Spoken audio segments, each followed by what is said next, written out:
Илдәмирне мин Казандагылардан иң элеккедән белүче дип әйтер идем. Без анда бер мәктәптә укыдык Уфада. Музыка интернат мәктәбендә. Ул мәктәпкә килгәндә миңа 10 яшь иде, Илдәмиргә 11 яшь иде. Без анда дус булдык. Була бит инде бала чакта беренче дуслык. Әйе. Шундый беренче дуслык безнең булды аның белән. Мин аның бөтен тормыш юлын беләм, туганнарын беләм.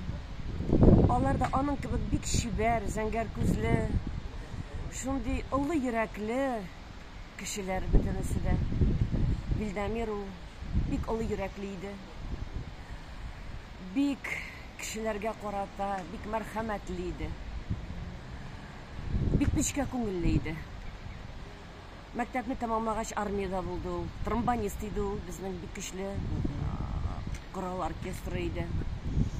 Шунда ул тромбонист иде. Армиядә дә ул музыкант булды.